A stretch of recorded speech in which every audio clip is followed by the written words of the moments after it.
Bismillahirrahmanirrahim. Assalamu alaikum. So today we are going to discuss a topic that is cytoplasm. ठीक हो गया, हमने बात की थी सेल मेम्ब्रेन की, ठीक है, सेल वॉल पढ़ी, सेल मेम्ब्रेन पढ़ी. आज हम बात कर रहे हैं साइटोप्लाज्म की. What is cytoplasm? Cytoplasm is a semi-viscous and semi-transparent substance between the plasma membrane and the nuclear envelope. ठीक हो गया. न्यूक्लियस हमें पता है, ये देखिए मैं आपको सिंपल डिस्क्रिप्शन दूँ.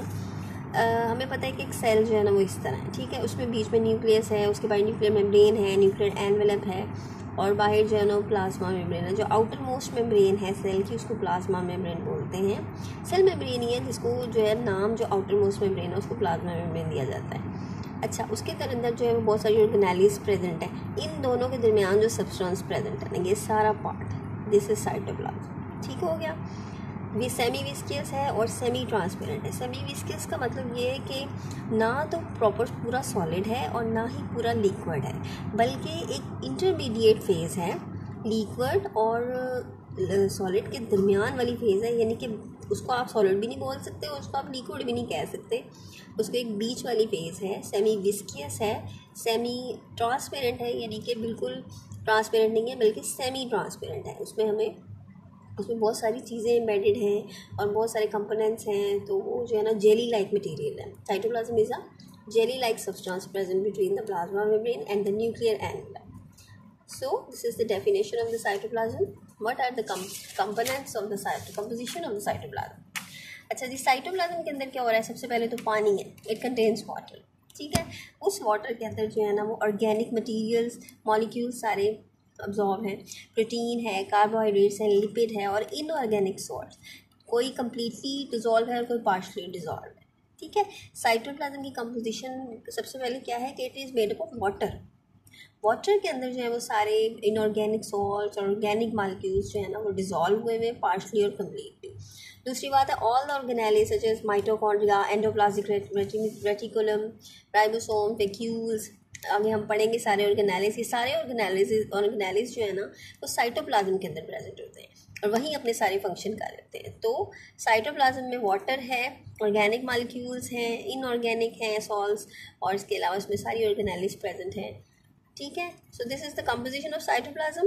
What is the function of cytoplasm? इसका काम क्या है? It is very essential part of a cell.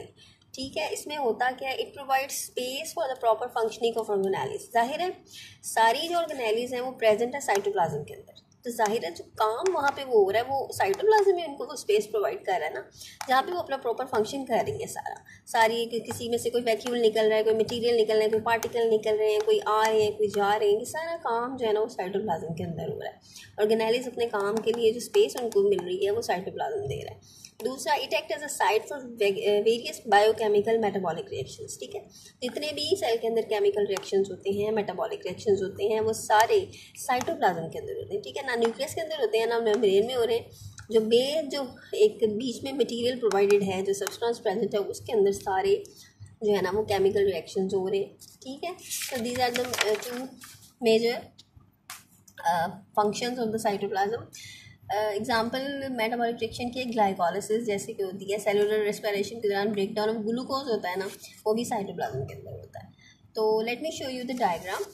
देखें ये न्यूक्लियर एनवेलप बीच में है ना, और ये बाहर जो है ना वो सारी जो है ना वो प्लाज्मा, ये सेल का बीच वाला जो है वो पार्ट दिखाया गया है. इसमें ये देखेंगे जितनी ऑर्गेनेल्स है ना, माइटोकॉन्ड्रिया हो गई, एंडोप्लाज्मिक रेटिकुलम हो गया, राइबोसोम्स हो गए, एवरी वैक्यूल्स हो गए. ठीक है. स्मूथ एंडोप्लाज्मिक, रफ एंडोप्लाज्मिक, सारे जो है ना ऑर्गेनेल्स वो इस साइटोप्लाज्म के अंदर प्रेजेंट है और यही उनको स्पेस प्रोवाइड कर रहा है अपने सारे फंक्शन करने के लिए, और यहीं पर सारे केमिकल रिएक्शंस हो रहे हैं. So this is the very important part of our cell. ठीक हो गया. This is cytoplasm. Okay. Now next we will explain about the cytoskeleton. ठीक है. अब साइटोस्केलेटन और साइटोप्लाज्म मिलते जुलते नाम है.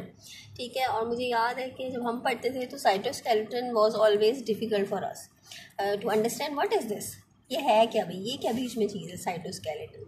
I am telling about myself, so it was confusing for me always. So let me tell you what is cytoskeleton. ठीक है. अब मुझे ये समझ आ गई है. साइटोस्केलेटन क्या होता है? साइटोप्लाज्म तो मैंने आपको बता दिया। अब साइटोस्केलेटन क्या है? Is a network of microfilaments and microtubules. ठीक है, ये एक जाल है। साइटोस्केलेटन जो है ना वो सेल के अंदर एक जाल है जो माइक्रोफिलामेंट्स और माइक्रोट्यूब्यूल्स से मिलकर बना है। अब माइक्रोफिलामेंट्स और माइक्रोट्यूब्यूल्स क्या हैं? ठीक है, मैं आपको इसकी कंपोजिशन बताती हूँ तो आपको पता चलेगा कि ये दोनों क्या चीज़ें हैं। ठीक है, कंपोजिशन ऑफ साइटोस्केलेटन। माइक्रोट्यूब्यूल्स जो है ना वो made up of tubulin protein होते हैं। ये प्रोटीन से बेसिकली मिलके बने होते हैं और are use to hold cell to hold their shape. अब सेल की शेप को होल्ड करने के लिए ये बेसिकली जैसे एक वो तारों का जाल नहीं बिछा होता, चीज़ों को जो है वो ऐसे सेल को उसकी शेप देने के लिए एक जाल है, एक नेटवर्क है प्रोटीन से बने हुए। ये होलो ट्यूब्स होती हैं, माइक्रोट्यूब्यूल्स प्रोटीन से बनी होती हैं। ये माइक्रोट्यूब्यूल्स बने होते हैं ट्यूबुलिन प्रोटीन से। ये एक बहुत ही इंपॉर्टेंट जो है ना ऑब्जेक्टिव क्वेश्चन है कि microtubules are made up of tubulin proteins. ठीक है, तो ये शेप को बेसिकली कंट्रोल कर रहे हैं। They are also major part of component of cilia and flagella. ठीक है, अब सिलिया और फ्लैजेला का बहुत इंपॉर्टेंट पार्ट कौन है? माइक्रोट्यूब्यूल्स, जो ट्यूबुलिन प्रोटीन से बने। सिलिया का काम है वो सेल की बाइट जो है ना जो चेंजेस होते हैं उनको डिटेक्ट कर रहा होता है।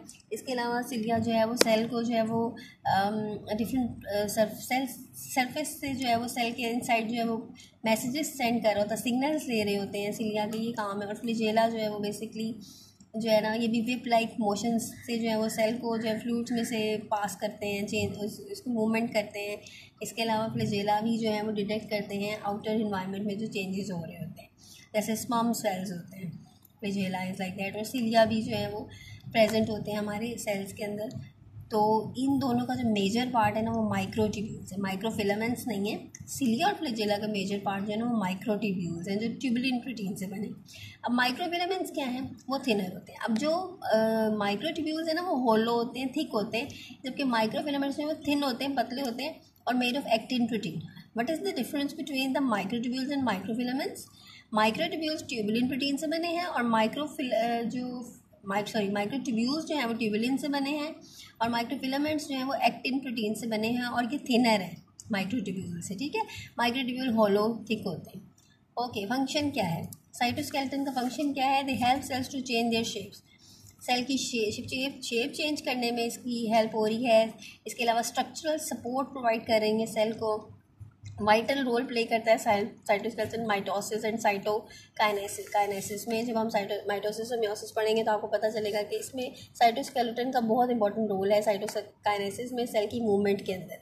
ठीक है, और इंट्रासेलुलर सपोर्ट है और मसल कंट्रैक्शन, एवरीथिंग में जो साइटोस्केलेटन है, जो नेटवर्क है ना प्रोटीन्स का, ये बहुत इंपॉर्टेंट रोल प्ले करता है। Let me show you the diagram of cytoskeleton. So this is showing the cytoskeleton. ये देखिए माइक्रोट्यूब्यूल होलो ट्यूब है। ठीक है, ये ट्यूबुलिन प्रोटीन से बने। ठीक है, और माइक्रोफिलामेंट्स में ये पतले हैं, ये थिन है, ऐसे ऐसे ऐसे ऐसे। ये पूरा एक नेटवर्क है जिसने सेल को सपोर्ट किया हुआ है, सेल की शेप को मेंटेन किया हुआ है, सेल की मूवमेंट को ये कंट्रोल करते हैं। माइटोसिस में इनका बहुत इंपॉर्टेंट रोल है। So this is all about cytoskeleton. Okay, hope you have understood. Keep watching my video. Do subscribe my channel. Thank you. Allah Hafiz.